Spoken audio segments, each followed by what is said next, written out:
Stako. Come, brother. They la papa ko ni moto wale wana kakabo.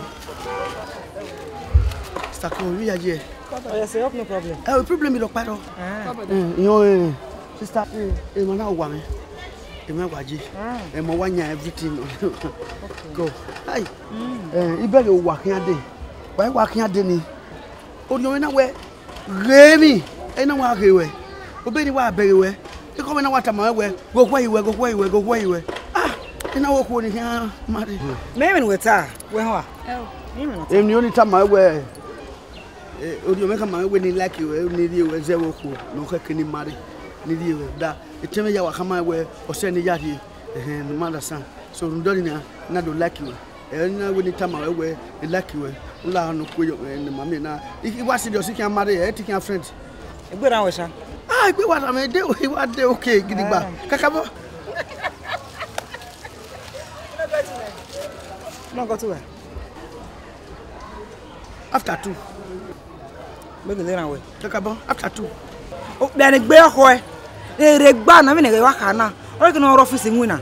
O no ko na mi get there. I know muta ibai no ko le ko no han wo no han gugun wa. Let's do the our gele nwina se. O ke no we married to my eke. Mother ga wo de se. Number 2. Yeah, come in. Amada get here, man. La egbe la wo. Ayo nyopa. O gba ni gbe oko nwuna wa na. Ona fi won fokneza. La egbe la wo. Mu dia sister la o. Ma se no se so di ma. Okay na. Iye mi ni ata. Egbe la o. La na fi. Okay, me se me na he. Oto ni kede. Me se me. For den ya. For den ya. No okay. This we gauge. E to gauge to mara mu go yo hu. Wa mu amugo yo wo hu ne. Ni ne ya je mu na ni we mai mare. To my mare. And then a love for everybody. You only transfer not to. Tell get here we town. Gba gbe oko o de gbe bayi na. E be ni we se.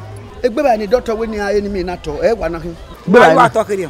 To. Ade gbo no hin aye hu ato. Okay, he ayi mi wa. Wete akin. Sister, okay mi wa magba. Mi wa ila doctor la. La o ya to. La o. Eja, what can I? Be serious. Obi ni yawo na o keke no serious. Ila ko to ni mari o to. We ya we na ila ki we. Do mu do boyo igbe. Ila ki we ni transfer ila ki ni ba. Da wo to. La ga pa. We ko se ba. Ka jare kinari. Ila ki we. O tun ari awe lucky wa. Ila ki we. Mo si mi aye. Boyo me. Ki an dollar we da bo. Ejo tun mu do boyo we gbe. Ati mu do boyo me gbe no ma o kan ari me. Ya gba oge we. Ma o. E boyo bore. Ya se we okeke ade. Wa regret la o. Ya ti regret o. Ma ni se we aye. Igbete ba wa. O ma gbete ba. Si mi aye na. La o. E boyo bore. Ila ki we. O do me ya like we. O yo me la o. I ma like we. Like me like we.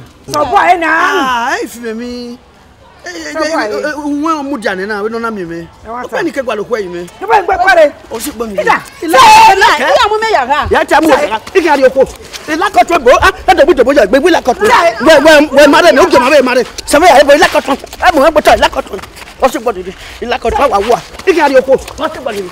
màdà ẹ̀ ti fẹ̀ kú mọ̀ tí ìlàkẹ̀ sẹ́fẹ̀ yà màdà àwà wà o sì gbọ́ màdà sẹ́fẹ̀ yà ìlàkọ̀tún ìlàkẹ̀ sẹ́fẹ̀ yà ìlàkọ̀tún o sì gbọ́ dìde nísẹ̀ àwà wà ya ju kyo ye wesi mi aye na wi are ya ju kyo ye e ti are pi wa wa la do mu me yaga so bo e ti fe ku mo madam se mi aye ko je se mi aye madam so lo po ila ko to ti aye me no wa wa ila ko to ba fo mo po ila ko to e jo po de wa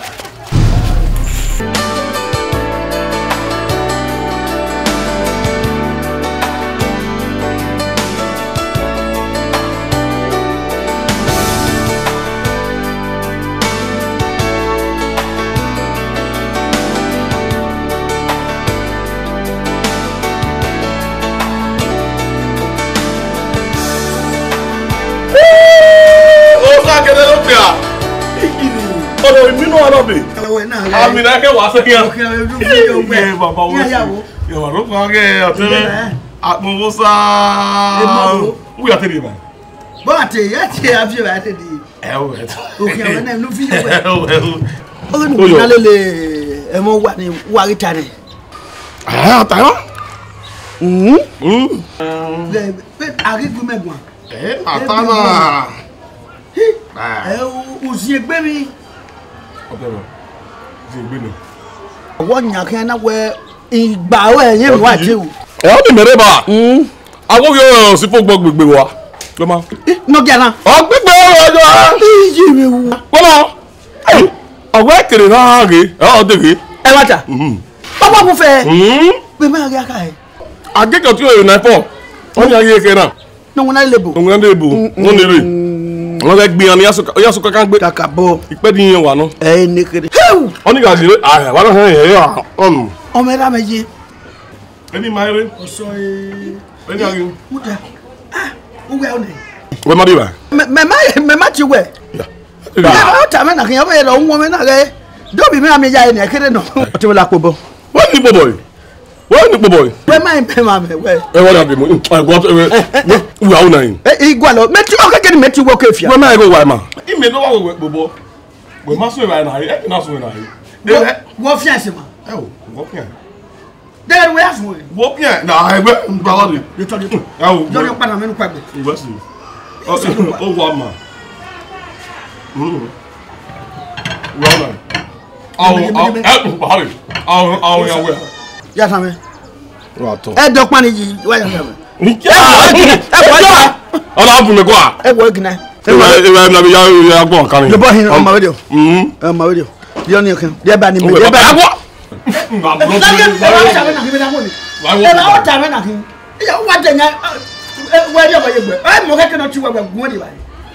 Ọ̀tẹ̀ ọmọ tí èrè èèyàn tí èrè.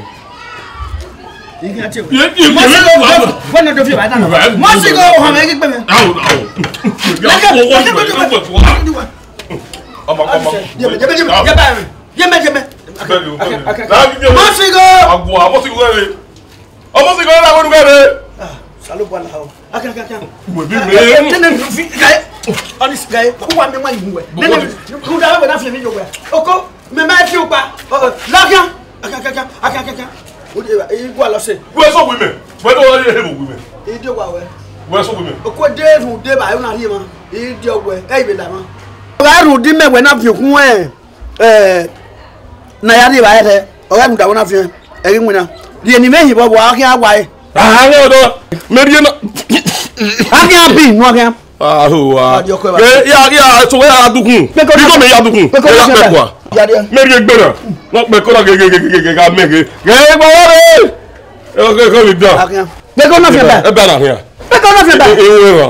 Mẹ́rí yẹn náà. Ayé ọ̀dọ́. Eri no pa igbo gbe no pa. Eri no pa gbe. Dọ́kẹ́ na fi am. O ari ehi o.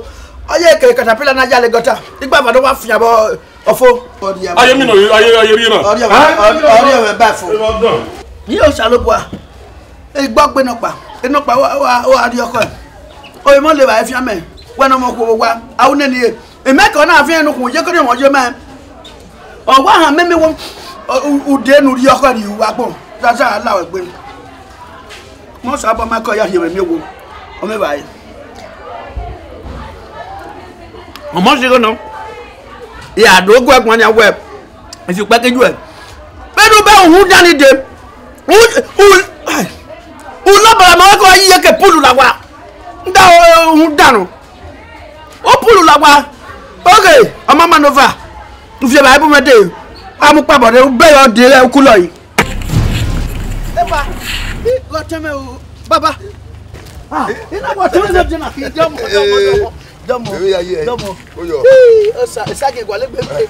Wa de, wa we jan. E to ni moto yin na e mo ni adoyo yi. O se. Bose. Ya e pass no re won mo he wa di pass. O te we da jo na. Mi ko dia wo we. Oyo yin ya yi. Isake. O we te die. E what? Ikuri aga na we. Ona ko teme no dio. Domo. Oyo yo. Hu we o bo ko wa ye u. Domo, eteme yabo. Bi wa mo. Iyan ya ma wa. Kabo. Wa me look is da wa te we su wa pa na won pa ro wa ye. Ma ko o mi o wo re. Mo si o. O ka ma me o. O mo si o wi mi teme no de be baba. Na we e nu ye be u. O wu ye we gwa bi yin bo. Ina we e trust teme no jon. E di o se mi o bo. Ijare wa to. Domo. Mi o te gbe wo me o ko wo ba fo ne. E je momo. E ko mo na pe. Ere gbo la wo do. O bo ba ri na mo si. E we no me no ka mo we iti we yo ma gbagun. Do ka ma me.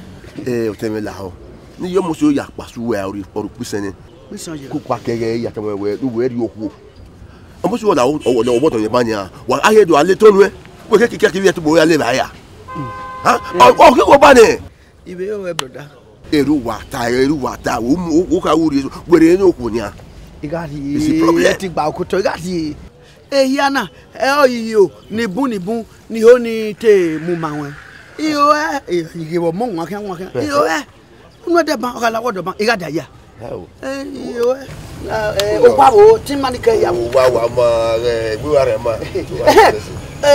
o te mo pa ma we o ta ko mo owe oyi mege efero okawe body efero de ori efero de ori e mata ori eta kwa oye mo se de gbe wa re ka salo kwa egbe na efero oye wa gari kwa ya mi ero wanya iwe ka te banya won pa ro wa banya deji we so wa banya wa mi won pa wa e mata efero kan ya mi yoda fun oya mi ya wa okay ah yoda fun ya wa oya mi ero wanya awe gbo si pe de ba wa kere efero otemeni ke do we mi ka wo ya mi yoda fun efero omo do ni awe we pin e marriage ama iwe lati bere o awe kere hey no ama fi yo yeye salo bua hey bo usema se mi no usema obi ogu ai walking now sagede